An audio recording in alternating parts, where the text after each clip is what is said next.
진짜 잘하죠?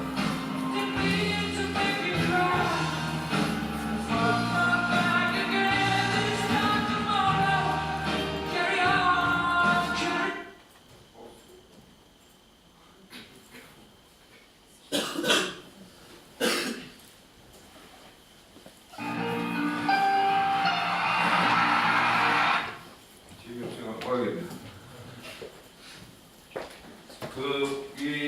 퀸이 저기 그 보컬을 여러분들 나중에 이제 다시 한번 잘 조명해 보시면 알겠지만은 결국 이 사람도 자기가 하고자 하는 거를 위해서 한 우물을 한 사람입니다. 결국은 자기가 원하는 목표에 위해서 한 우물을 하고 그 위로 갔어요. 영화에서 여러분 잘 느끼겠지만은 처음에는 뭐 이렇게 그 별로 알아주지도 않고 보컬에 껴주지도 않던 사람인데 나중에는 이제 엄청난 그 어떤 그 보컬의 어떤 그 활동도 하면서 그 특히 스폰서를 잘 만나서 시작이 되면서 막 살아가는 과정들이 있었는데 이게 상당히 중요한 게 이 사람이 자기가 좋아하는 그런 노래를 안 하고 피아노를 안 쳤더라고요. 피아노를 안 쳤더라면 과연 저 사람 뭐라고 있을까요? 그렇죠? 그런 생각 안 들어봤어요? 나는 그런 생각입니다. 자기가 좋아하는 일 하는 게 중요한데 그 좋아하는 일을 꾸준히 하고 한 몸으로 한 사람은 결국 성공하는구나를 다시 한번 느낄 수 있는데 그 영화에서 마찬가지고 진짜 그 열정과 그 어떤 자기 꿈을 위해서 노력하고 고생하는 그런 과정들이 너무너무 나는 그게 진짜 가슴이 와닿았었어요. 내가 아까 토론토 대학교 기계학과 얘기했는데요.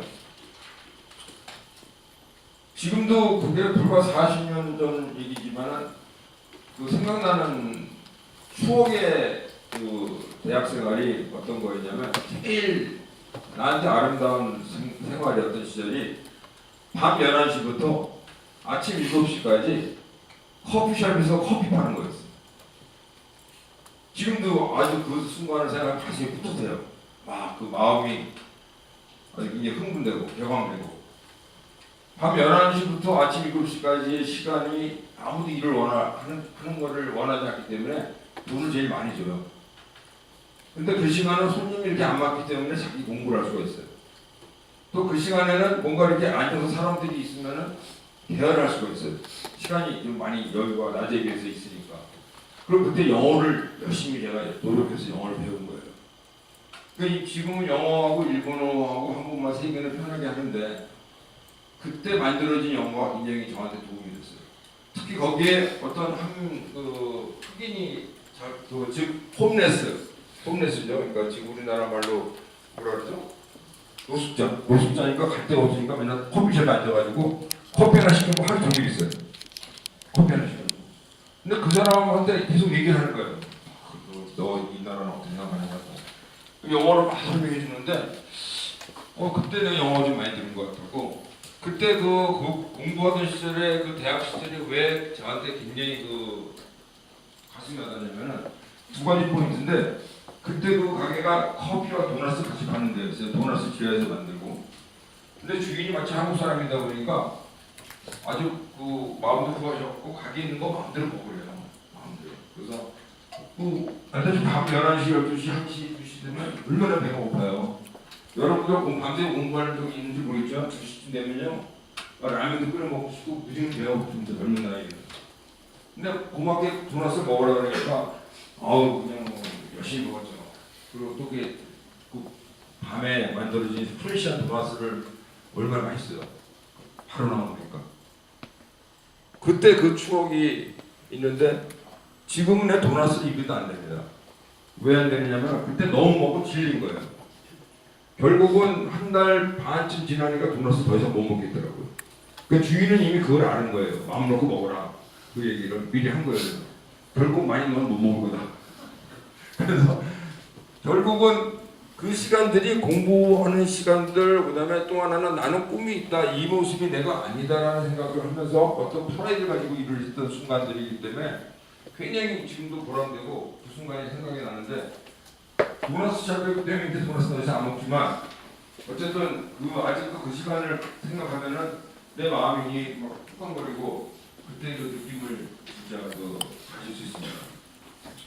항상 도전하는 사람한테 꿈이 있고 꿈이 이루기 위한 도전을 가정은 굉장히 기쁘고 행복한 거거든요. 여러분들은 과연 어떤 도전을 하고 어떤 꿈을 갖고 있는지 굉장히 궁금합니다. 오늘 돈 버는 방법은 열심히 빨리 배워가지고 돈 많이 벌어요.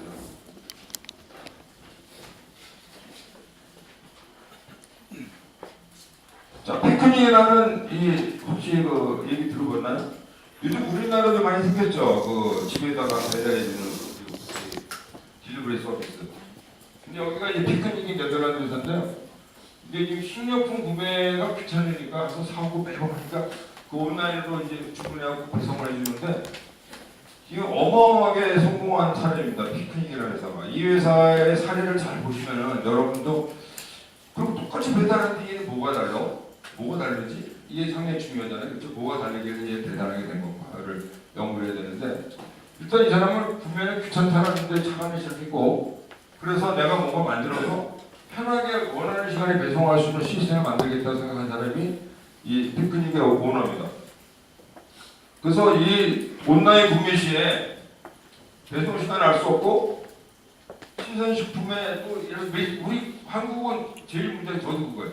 뭐 시키면은 우리 지금 저는 같은 경우는 이제 우리 애들이 다 외국에 공부하고 있고 우리 집사람도 같이 나가서 거기 있기 때문에 주로 혼자 있는 시간이 한국에서 많은데 뭘 시키면요 배송이 몇 시에 온다는 걸 맞춰서 집에 가야 되니까 그게 굉장히 불편해요. 그래서 대부분이 나는 이제 주로 그 딜리버리 서비스 안 시키고 내가 스스로 가서 가져다가 오는 경우인데 거기에 참여한 거예요, 여러분들.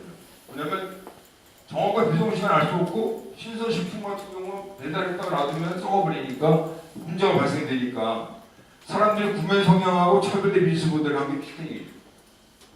엄청나게 지금 돈을 벌고 있는데 보세요. 창업 1년 만에 1억 유로를 넣고 있어요. 1억 아까 억이 얼마나 했어요? 1,000억이라 했잖아요. 1억 달러. 1억 유로면은 한 1,300억 되죠. 1,300억 유로 한 거예요. 지금 투자금 1억도 유치됐고 매출도 1년 만에 1억이 됐고 어마어마한 이 성공한 사이트인데요. 이 피크닉이라는 불과 2년 만에 15년, 17년, 18년 3년 된 건 18년이니까 그렇죠? 3년 만에 이렇게 큰 성장된 회사인데요. 이 뭐 보면 여기도 간단합니다. 뭐 이게 그 2018년도에 네덜란드에서 1위 스타트업이 됐는데 뭐 대부분 똑같아요. 이 국내 25달러 이상 되면 뭐 무료 배송해 준다. 뭐 다 똑같은데 과연 뭐가 다르냐를 했을 때 얘네들은 정확히 그 물건이 지금 어디쯤 배송되고 있고 어디로 가고 있다는 걸 전부 다 자기 앱으로 확인할 수가 있는 거예요. 그러니까 그런 특별한 서비스를 하다 보니까 뭔가 차별화된 자기가 원하는 시간에 물건을 받아주는 게 되다 보니까 이제 이 회사가 크게 되는데요. 이 약속된 요일과 시간에 정해진 루트로 상품을 배송하는데 배송 위치, 날씨, 시간 등을 고려한 알고리즘을 통해 배송 루트 결정을 합니다. 그래서 20분 책임 배송자가 주문의 약 98%예요. 그 앱을 통해서 배송 차량이 어디 가 있는가 보여주는 거예요.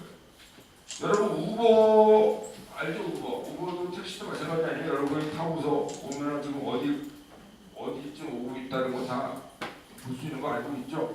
모르나요? 요즘은 대부분 이제 GPS 발달됐다 보면은 여러분이 택시를 불러놓고 택시가 어디쯤 왔는지 GPS 써가지고 좀 움직이고 있는 거 보여요. 자기한테 보고 있는 게. 그렇듯이 똑같은 걸 방식을 적용을 시킨 겁니다. 그래서 이제 이렇게 보시면 여기 옛날에 그 밀크트럭 같은 거에다가 싣고 오고 차를 조그맣게 만들었어요. 일부러 길다랗게 골목도 들어갈 수 있고 문제없이. 그래서 좁은 주택가 골목에 주차가 가능하고 어떤 그 배송 시간을 굉장히 줄일 수 있도록 알고리즘을 짜게 된 거죠. 또한 이런 지역 기반에 대한 상생 전략을 했다 보니까 이 중소도시에 시작을 했는데요. 결국은 그 생필품, 신선식품 같은 거 이제 주로 배달을 하는데 중요한 게 이 사람들은 중간에 도매 사원이 아니라 직접 신선지에서 물건을 가지고 옵니다. 다른 거죠. 유비셜 물러라는 사람인데요. 결국 이게 이런 얘기. 여러분 여기 보시면 안 됩니다. 소비자 구매 조사 결과 예상과 달리 신선제품이 전기 50%를 차지했다. 지역에서 생산된 신선식품을 타 오프라인 마켓 대비 저가의 전기 비용이죠. 생각보다도 계란, 야채 이런 걸 많이 배달하더라 이거죠. 50%씩 배달해 이거죠. 일반 기저귀나 뭐 휴지나 물 이런 걸 줄 알았더니 이렇더라고요. 그래서 이 사람이 그렇다면 신선을 유지하기 위한 그럼 그걸 어떻게 해야 될 것인가를 연구를 하게 된 거죠. 항상 간단해요. 뭐가 간단합니까? 그냥 하다 보면은 그거를 연구하다 보면은 눈에 보이는 거죠. 연구하다 보면 연구를 하는 겁니다. 여기도 문제 보세요. 뭐 지역 기반의 경제를 해서 이 웨이카프라는 이런 회사와 같이 반품까지도 물건 받아줘요. 반품. 그쪽에서 반품 해주세요. 그 가서 물건을 백화점에 받아주는 거예요. 반품해주는 거예요. 그 다음에 또 도서실에 있는 책을 반납하듯이 같이 해줍니다. 그러니까 지역 친화 서비스로 이 회사가 자리 잡아가고 있는 거죠. 이 사람이 있다, 이 사람. 미셸 블로라는. 이 사람이 창업 2017년도 해서 지금 15년, 16년, 17년 3년 만에 지금 어마어마한 지금 몇천억짜리 회사가 되어 있죠. 그러니까 아이디어만 있으면 여러분들 몇천억짜리 회사 만들 수가 있어요. 한번 아이디어 만들어 보죠. 어떤 게 있을까요? 뭐 있을 것 같은데 아이디어가 굉장히 쉬운 아이디어로 뭐 이렇게 없을까요? 여러분들 뭐 알바 천국 뭐 이런 거, 그다음에 배달 서비스 이런 거 말고 뭐 요새 필요로 하고 있는 게 혹시 없어요, 여러분들이? 뭐 필요로 이런 게 있으면 좋겠다 생각하는 거.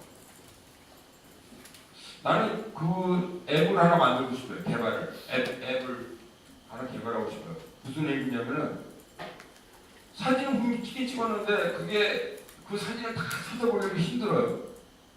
그때 그 사진이 내 머릿속에 있는데 그걸 찾아보기 힘들단 말이에요. 그걸 좀 어떻게 찾아볼 수 있는 그 앱이 없을까요? 쉽게?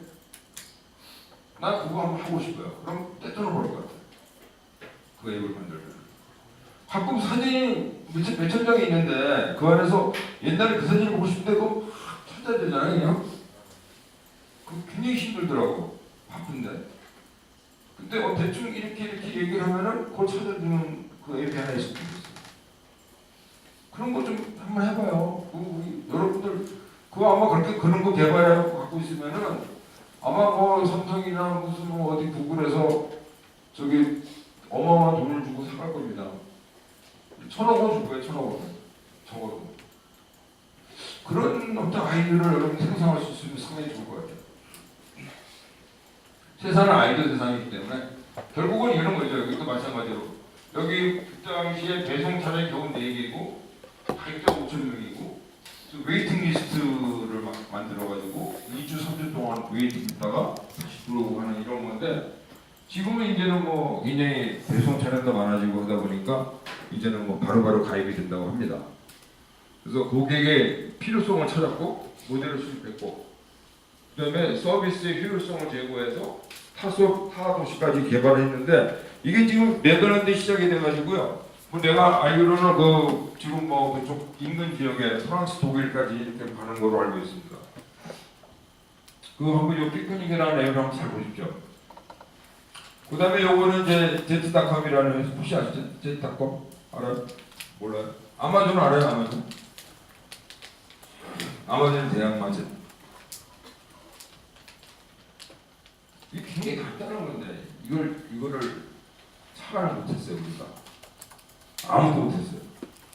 한번 볼래요? 어떤 건가? 이어서 이제 이 아마존하고 월마트하고 맨날 경쟁을 하지 않습니까? 경쟁을 하는데 그 기업 가치가 2,480억 달러, 2,330억 달러 월마트가.